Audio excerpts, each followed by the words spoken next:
And obviously the people that have got the money are going to be starting to buy there, which is obviously what's happening because it's gone up 17% in the last year, which is mind-blowing. Hey guys, welcome back to the channel. The other day I dropped a short story on the socials that said 5 places that are very hot right now to be buying property in Greece, or investing rather. So I thought I'd just jump on here and extend it and also throw in my little tidbits on what places I would sort of look at, what places I have been looking at, and why I think that is. So let's start off. First and foremost, I'm going to give you some places on the mainland. I'm going to give you some islands, but starting from the mainland, obviously Athens is number one. Athens has always been number one. It's the capital city of Greece. Property is always going to be flourishing there. People are always going to be looking for places to live there, place to rent. You can do long-term or short-term. Obviously, a lot of tourism. Predominantly the number one spot in the country for tourism. I mean, I dare say the islands are obviously going to be a lot more heavily hit with tourists, but they're going to have to land in Athens, essentially, and then either take a ferry down or take a flight down. Guess what they do once they come off the plane from Dubai or from Australia or from whatever? They're going to land in Athens. They're going to probably want to stay a couple of days, chill out, see the areas, and then take off on a ferry down to Santorini, sipping their frappes and smoking their cigarettes. Don't smoke.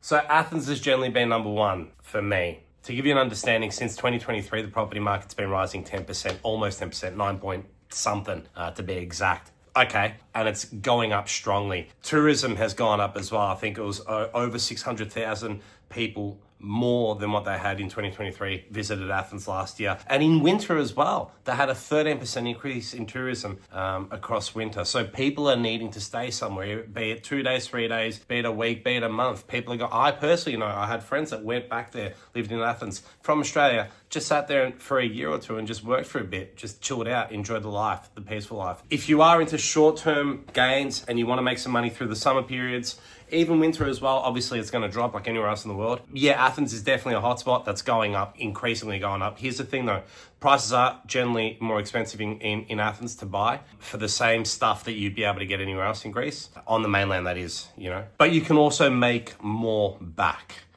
Rents increase. Airbnb prices increase, especially if you've got the view of the Acropolis or the view of the Parthenon, or you're close to the beach somewhere, blah, blah, blah, blah. Whereas somewhere in other areas of Greece, you don't really have that. All the megalith monuments are sort of in Athens, one of the most ancient cities in the world. I mean, it makes sense. The closer you are to the ancient ruins, the more prices get jacked. Next, my hometown, where I was born, Thessaloniki. That's where I've started my investment properties. That's where I'm continuing to buy investment properties. I am reaching out to other areas, but I mean, for me, call it nostalgia, call it homesickness, I don't know, whatever you want to call it. It's just where my heart belongs. It's where my buying power is. It's where all my people are, and that's where I've started. So I'm always going to support and back Thessaloniki. And to be honest, it hasn't done me wrong. I mean, if it was a bad investment, I wouldn't continue sinking money into Thessaloniki, but I am actually over Thessaloniki. I've been there so many thousands of times. It's just, I could walk with my eyes closed backwards and know exactly where I am. I'm still a big believer in Thessaloniki because it's the second largest city in Greece, but it's also close to a lot of big areas, and a lot of tourism will come through there. Not necessarily your commercial tourism, who are your young kids that are looking to go to an island, or the partiers, or you know, the backpacking tourists who want to see some ancient monuments. I'm talking people like the Russians, the Albanians, the Serbs, the Croats, all, because I mean, technically the north of Greece is part of the Balkans. We don't really like to say that, but I mean, I think technically, geographically, we are. That you do get a lot of that tourism that just trickles down for a day trip, 2 days, 3 days, whatever they want to do. Because also, the other hidden gem right next to Thessaloniki, which is my next topic, is called Halkidiki. And that's, I dare say, have probably got some of the best beaches in Europe, let alone Greece. Some areas down there are phenomenal. Not that they're not any nicer in Greece, but the difference is that the waters are warmer generally because it's surrounded, it's closed off. You're still going to get that crystal blue water, that white sand, with a hint of local life without it being overly touristy. Everyone wants to go to the islands. Everyone wants to go to Santorini. Everyone wants to go to Mykonos. Everyone wants to go to Porto Carra and all those kind of things. Everyone wants to go to Athens. Not many people really know about Halkidiki, and the ones that do don't even realize that there are so many other little places to go to Halkidiki that unless you're a local or you're taken there by someone who's been there or knows of, you're not really going to find them because they're just not that touristy. So they're touristy for the locals. They're generally cheaper and it's just a lot more fun. But in more Halkidiki later. Now, in Thessaloniki alone, the housing market went up 12.3% last year. So it's significantly increasing year by year. And Thessaloniki is a little bit of a sleeper city. I've always said this. The prices are going up exponentially, more so than what they are in Athens. They've got a lot more potential to grow, price-wise that is. Athens is already set at a pretty high level. So not that they don't grow, but Thessaloniki is coming from a much lower standpoint. So obviously to reach that gap, you're going to have a lot more growth. Again, the tourists is what's doing it. There's a massive Airbnb influx. It's blown up. Everyone wants to Airbnb there, so that's caused a property market crisis. You've got a few universities, big ones over there. So you've got an influx of students coming to Thessaloniki, which then leave for the summer. It's actually quite weird. Thessaloniki kind of empties out because it's a city. No one really wants to stay around there because unlike Athens, we don't really have beaches there. So you've either got to go to Halkidiki or everyone goes back out to like where they came from, the villages, and then, you know, generally someone's somewhere near water. So Thessaloniki kind of empties out and everything dips for about 6 to 8 weeks during summer, which is kind of normal, I guess, anywhere in Greece, really. Even Athens would empty out to a degree. Actually, it does. I was there last year and it was blowing my mind at how peaceful and quiet it was. Tourism has gone up in Thessaloniki. And again, I mean, it's a lot of tourists are coming in from Turkey to see the Ataturk Museum. A lot of tourists are coming in from Russia and Albania and Bulgaria to go down to the beaches. They cut through Thessaloniki. They'll sit in Thessaloniki for a night or two, go out, drink, eat, laugh. There's a lot more of a local tradition in Thessaloniki. Athens is a busy city. Thessaloniki is more of a quiet local city. You don't really have nightclubs in Greece. In Thessaloniki, you've got Bouzouki, you know, the local nightlife, as opposed to Athens that have got international DJs that go and play there. One thing I did start to realize on the last, I'd say 7 years, which really, really interested me, and that was around about the time when I first started buying property in Thessaloniki. Around the corner, because where I grew up is near the main train station in Thessaloniki. I mean, it's the only train station in Thessaloniki, a place called Halkidiki, that's where I'm from. Around the corner from the train station, I was walking one day and came across a hostel. Now, that blew my mind because tourists in Thessaloniki, since when? And a hostel nonetheless, and now they've popped up everywhere. And now there's a lot of tourism coming through Thessaloniki because there are ancient ruins to see there as well. You know, and also near Thessaloniki, you've got the monasteries. You've got Aionotos firstly, which is one of the monasteries on the third leg of the Halkidiki. And then from there, you've got Meteora, as we call it, which is some ancient monasteries from, well, not ancient, but they're about 500 or 600 years, which, I mean, let's be honest, it's kind of ancient. 500, 600-year-old monasteries from back in the the Ottoman Empire. Alexander the Great's tomb is only about an hour away from Thessaloniki. So there's a lot of historical things that people come to Thessaloniki and they sort of dart out of there. A lot of people stay the night there again. So it's constantly driving property prices up, which is why I love Thessaloniki. The next place we come to is Halkidiki. It's one of my most beloved places in Greece. Not only do I own property there, I'm currently building a beach house down there next to the water, but I've got family down there. It's just magnificent. Personally, I've been affected because growing up, my teenage years were spent at friends' beach houses down there. But I've seen the rise in popularity from Halkidiki from back in the day when I was a 16-year-old partying like the world was ending the next day, to what I'm currently seeing from the influx of tourism, all the new properties that are being built along the way in certain areas of Halkidiki, and the property prices that obviously ours have gone up, and we just own land as well.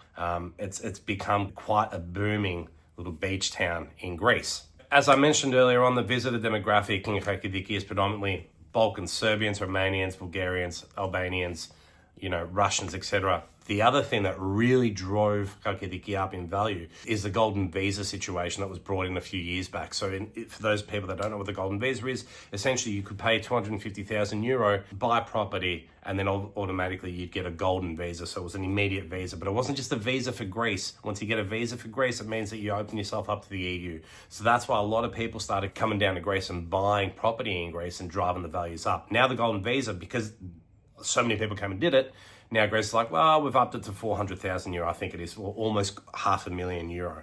Again, great for people like myself or who own property because it's just blowing the market up.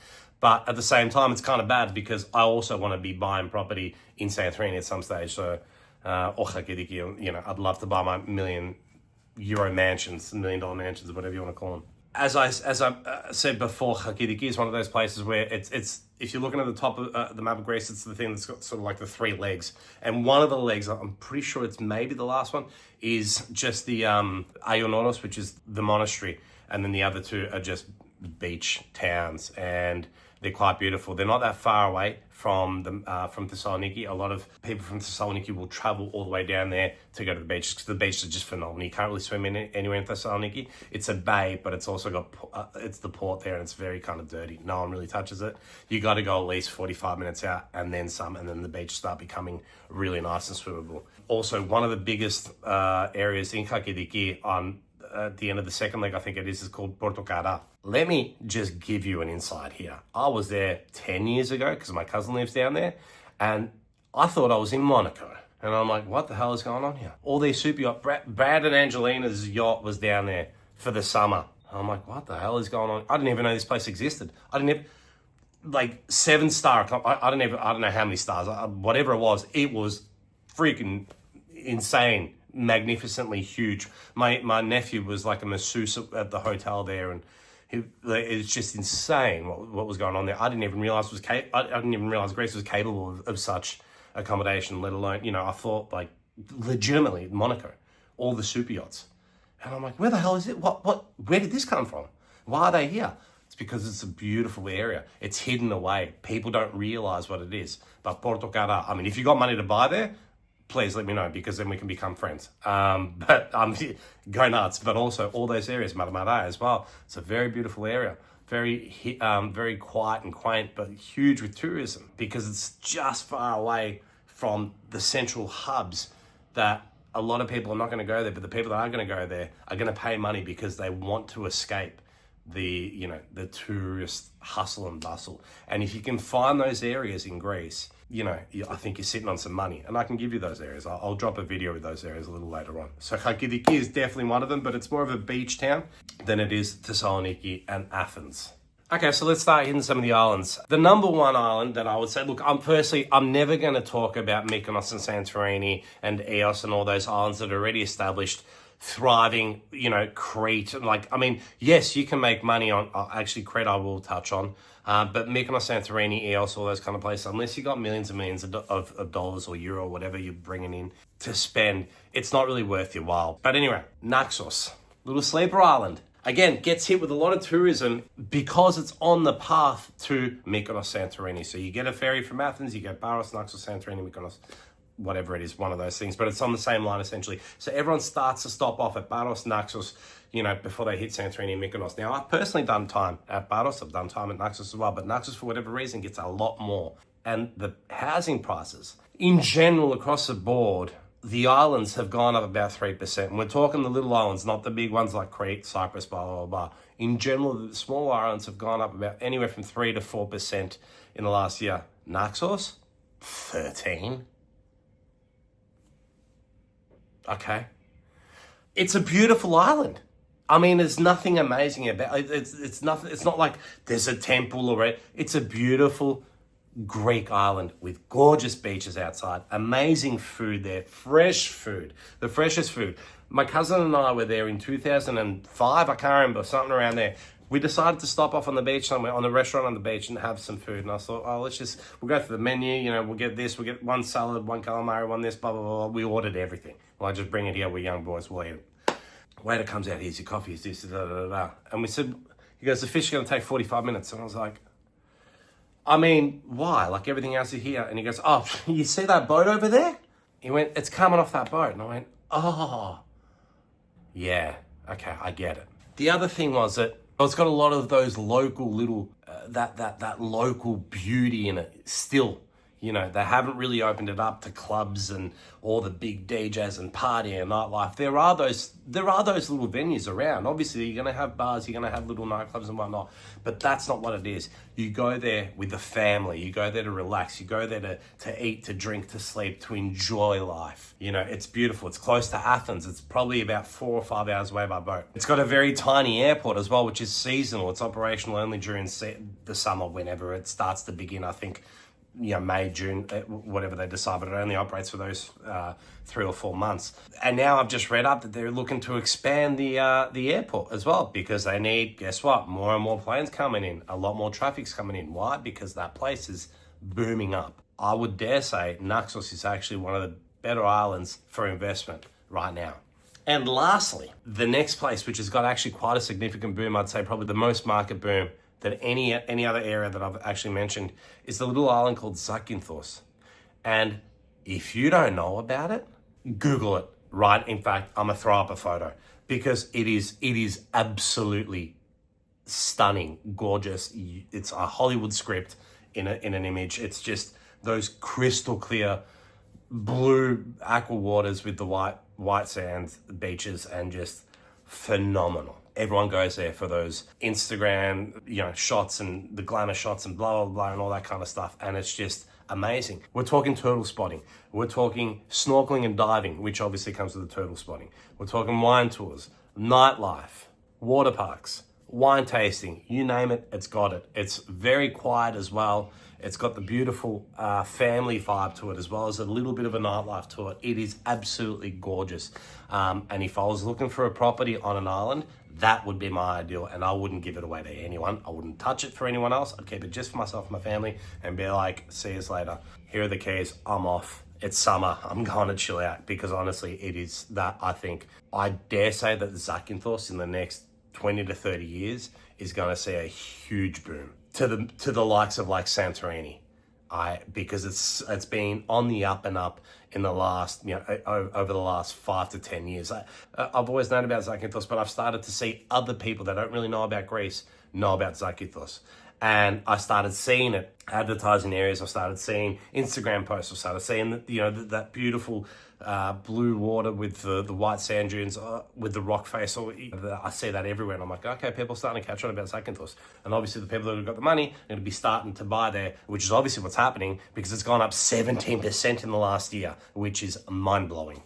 So yeah, it's I don't, if that's exactly what I'd be looking at if I had the money and I wanted some returns. And the thing is, with these islands, they actually work year in, year out. You might not get the exact same returns for a long-term lease throughout the year, because a lot of these locals have obviously grown up there, got their own places there, but they still need somewhere to live as well. The kids aren't just going to live with their parents. They need to rent some other places. But if you want to make some short-term gains, those islands are probably the best place to go, especially for an Airbnb. I mean, I can't imagine what the prices would be, through summer.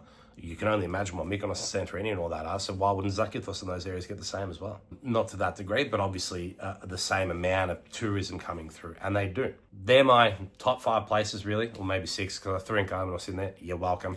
Comment, like, share, subscribe. Let me know that this works for you. If you have any questions, leave them in the comments below.